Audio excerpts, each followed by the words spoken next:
ನಮಸ್ಕಾರ 24x7 ಕರ್ನಾಟಕ.comಗೆ ಸ್ವಾಗತ ಸುಸ್ವಾಗತ. ನನ್ನ ಹೆಸರು ಚಂದ್ರಕಾಂತ್. ಇವತ್ತು ನಾವು ಬಂದಿರುವುದು ಗುಲ್ಬರ್ಗ ಜಿಲ್ಲೆ ಆಳಂದ ತಾಲೂಕಿನ ತಡಕಲ ಗ್ರಾಮ ಪಂಚಾಯಿತಿ ವ್ಯಾಪ್ತಿಯ ಒಳವಂಡವಾಡಿ ಗ್ರಾಮಕ್ಕೆ. ಇವತ್ತು ನಾವು ಭೇಟಿಯಾಗಲಿರುವುದು ಗ್ರಾಮ ಪಂಚಾಯಿತಿಯ ಸದಸ್ಯರಾಗಿರ್ತಕ್ಕಂಥ ಸೈಬಣ್ಣ ಮಾಳಪ್ಪ ಪೂಜಾರಿ ಅವರ ರಾಜಕೀಯ ಜೀವನದ ಕುರಿತು ಮತ್ತು ಕೆಲಸಗಳನ್ನ ಕುರಿತು, ರಾಜಕೀಯ ಜೀವನದ ಕನಸುಗಳನ್ನ ಕುರಿತು ಅವ್ರ ಜೊತೆ ಒಂದೆರಡು ನಿಮಿಷ ಕಾಲ ಸಂದರ್ಶನ ನಡೆಸೋಣ. ನಮಸ್ಕಾರ ಸರ್, ತಮ್ಮ ಹೆಸರು ಸರ್? ಸೈಬಣ್ಣ ಅಂತ ಸರ್. ಸರ್, ಯಾವ ಗ್ರಾಮ ಪಂಚಾಯತಿಯಿಂದ ಆಯ್ಕೆಯಾಗಿದ್ದು ಸರ್ ತಾವು? ತಡಕಲ್ ಗ್ರಾಮ ಪಂಚಾಯತಿಯಿಂದ ಗ್ರಾಮ ಪಂಚಾಯತಿ ಆಯ್ಕೆಯಾಗಿದ್ದು ಸರ್. ಸರ್, 2010 ಚುನಾವಣೆಯಲ್ಲಿ ಒಟ್ಟು ಮತಗಳು ಎಷ್ಟು ಬಂದಿತ್ತು ಸರ್ ತಮಗೆ? 235 ಸರ್. ಎಷ್ಟು ಮತಗಳಿಂದ ಜಯಗಳಿಸಿದಿರಿ ಸರ್ ನೀವು? 175 ಮತಗಳಿಂದ ಜಯಗಳಿಸಿದ್ರಿ ಅಂತ ಹೇಳ್ತಾ ಇದ್ದೀರಿ ಸರ್. ಸರ್, ರಾಜಕೀಯ ಅನುಭವ ಹೇಗೆ ಅನಿಸ್ತಾ ಇದೆ ನಿಮ್ಮ ದೃಷ್ಟಿಯಲ್ಲಿ? ರಾಜಕೀಯ ಸರ್ ಚೆನ್ನಾಗಿದೆ ರಾಜಕೀಯ ಜೀವನ ಅಂತ ಅನಿಸ್ತಾ ಇದೆ ಸರ್.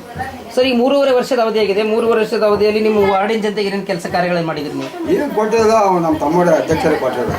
ನಮಗೇನು ಬರಲ್ಲ ಬಿಡೋದೇನ್ರಿ, ಬರೋದು ಮನೆ ಕೊಂಡೋದು ಹೋಗೋದು, ಗ್ರಾಮ ಪಂಚಾಯತ್ ಸಹಿ ಮಾಡೋದು ಬರೋದು.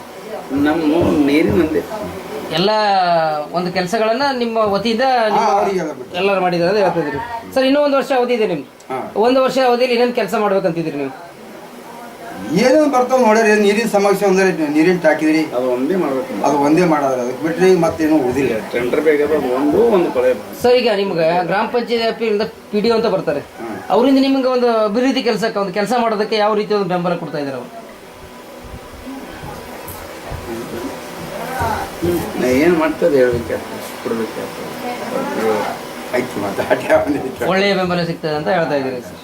ಸರ್, ರಾಜಕೀಯದಲ್ಲಿ ನೀವು ಬರ್ಬೇಕಾದ್ರೆ ಉದ್ದೇಶ ಏನು? ರಾಜಕೀಯಕ್ಕೆ ಬರ್ಬೇಕಾದ್ರೆ ಸರ್ ನೀವು ರಾಜಕೀಯ ಬರ್ಬೇಕಾದ್ರೆ ಗುತ್ತೇರ ದಶೆಯಿಂದ ಹಿಂಗೆ ಬಂಕಿಸುವ ಪಾರ್ಟಿ ಹಟ್ಟಿಸಿಂದ ಬಂದ ಒಂದು ಪಾರ್ಟಿಯ ಒಂದು ಬೆಂಬಲಿತರಾಗಿ ಒಂದು ಒಂದು ರಾಜಕೀಯಕ್ಕೆ ನೀವು ಪ್ರವೇಶ ಮಾಡ್ಬೇಕಾದ್ರೆ ಗುತ್ತೇರದಿಂದ ಬಂದು. ಸರಿ, ಇನ್ನೂ ರಾಜಕೀಯದಲ್ಲಿ ನೀವು ಮುಂದುವರಿಯುವಂಥದ್ದು ಏನು ಆಸೆ ಮಾಡಿದಿರಿ? ಆಸೆ ಅದ ಸರ್, ನಾ ಸಾಯತಂಬಿ ಆಸೆ ಅದ. ನೀವು ರಾಜಕೀಯದನ್ನ ಬಿಟ್ಟು ಕಡೆಗೆ ಆಗ್ಬಾರ್ದು ಅಂಬದಿಲ್ಲ. ನಾ ಮುಂದುವರಿಬೇಕು ರಾಜಕೀಯದಲ್ಲಿ, ಮುಂದುವರಿಬೇಕು. ಮಾಲಕರು ಬಿಟ್ಟು ಕಡೆ ಆಗೋದಿಲ್ಲ. ನಾ ಮುಂದುವರಿಬೇಕು ರಾಜಕೀಯ. ಮುಂದೆ ನಾವು ಪೂರ ನಮ್ಮ ಜೀವನ ಇರತ್ತ ರಾಜಕೀಯ ಇರ್ಬೇಕಲ್ಲ ಸರ್. ಈಗ ನಿಮ್ಮ ಜನ, ಈಗ ನಿಮ್ಮ ಸಮಾಜದಾಗ್ಲಿ, ನಿಮ್ಮ ಊರಿನ ಜನ ಆಗಲಿ, ನಿಮ್ಮ ಹತ್ರ ಬಂದು ಒಬ್ಬ ಗ್ರಾಮ ಪಂಚಾಯತ್ ಸದಸ್ಯರು ನಮಗೆ ಇಂಥ ಕಷ್ಟ ನಷ್ಟಗಳಿದೆ, ಕುಂದುಕೊರತೆಗಳ ಸಮಸ್ಯೆ ಅಂತ ಬಂದಾಗ ಯಾವ ರೀತಿಯಾಗಿ ಅವರಿಗೆ ಒಂದು ಸಮಸ್ಯೆನ ಬಗೆಹರಿಸ್ತೀರಿ ನೀವು? ಅವ್ರು ಏನಿದ್ದು ಕಷ್ಟ ಪರಿಹಾರ ಮಾಡ್ತೀವಿ. ನಿಮ್ಮ ಕೈಲಾದಷ್ಟು ಒಂದು ಕಷ್ಟ ಕಾರ್ಪಣೆ ಬಂದ್ರು ಕೂಡ ಬಗೆಹರಿಸುವಂತ ಒಂದು ನಿಟ್ಟಿನಲ್ಲಿ ಕೆಲಸ ಮಾಡ್ತೀವಿ ಅಂತ ಹೇಳ್ತಾ ಇದ್ದೀರಿ ಸರ್. ಸರ್, ಒಳ್ಳೇದು ಸರ್.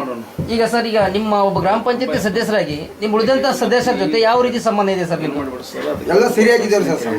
ಒಳ್ಳೆ ಒಳ್ಳೆ ರೀತಿ ಅಣ್ತಂಬರ ಒಂದೇ ಒಂದು ಸಂಬಂಧ ಇಟ್ಕೊಂಡು ಒಂದು ಒಳ್ಳೆ ಕೆಲಸ ಕಾರ್ಯಗಳನ್ನ ಮಾಡಬೇಕು ಅಂತ ಒಂದು ಇಚ್ಛೆಯನ್ನು ಪಟ್ಟಿದ್ದೀರಿ ಅಂತ ಹೇಳ್ತಾ ಇದ್ದೀರಿ ಸರ್. ಒಳ್ಳೇದು ಸರ್. ಸರ್, ಈಗ ಈ ಒಂದು ಸ್ಥಾನಕ್ಕೆ ಬರಬೇಕಾದ್ರೆ ಮೂಲವಂತ ಕಾರಣ ನಿಮ್ಮ ಊರಿನ ಜನತೆ. ಕೊನೆಯದಾಗಿ ಸರ್, ನಿಮ್ಮ ಜನತೆಗೆ ಏನು ಹೇಳಕ್ ಇಷ್ಟಪಡ್ತೀರಿ ನೀವು? ನಿಮ್ಮ ಜನತೆಗೆ ನಿಮ್ಮ ಓಟ್ ಹಾಕಿ ಒಂದು ಜಯ ತಂದು ಕೊಟ್ಟಿದ್ದಾರಲ್ಲ ಸರ್, ಆ ಜನತೆಗೆ ಏನು ಹೇಳಕ್ ಇಷ್ಟಪಡ್ತೀರಿ ನೀವು?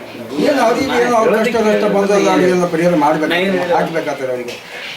ನಂಗೆ ಏನು ಬಂದು ಕೆಲಸ ಕೊಡ್ಬೇಕ್ರಿ, ಕೊಟ್ಟ ಹಾಕಾದ್ರಿ. ಮತ್ತೆ ಅದೇ ಯಾವುದೇ ಕಷ್ಟ ಕಾರ್ಪಣೆ ಬಂದರೂ ಕೂಡ ಅದಕ್ಕೆ ಒಂದು ಸರ್ಕಾರದ ಯೋಜನೆಗಳು ಯಾವುದೇ ಬಂದರೂ ಕೂಡ ಒಂದು ಸರ್ಕಾರದ ಪರವಾದಂಥ ಒಂದು ಯಾವುದೇ ಯೋಜನೆಗಳು ಬಂದರೂ ನಿಮ್ಮ ಜನರಿಗೆ ಕಷ್ಟ ನಷ್ಟ ಬಂದಾಗ ಅದನ್ನು ಇವು ಒಂದು ಸಹಾಯ ಮಾಡ್ತೀರಿ ಅಂತ ನಾವು ಹೇಳ್ತಾ ಇದ್ದೀವಿ ಸರ್. ಒಳ್ಳೇದು ಸರ್. ನಿಮ್ಮ ರಾಜಕೀಯ ಜೀವನ ಇನ್ನೂ ಸುಖಕರವಾಗಿರಲಿ, ನೀವು ಕೂಡ ಏನೋ ರಾಜಕೀಯ ಬೆಳೆಯುವಂಥ ಹಂಬಲ ಇದೆ.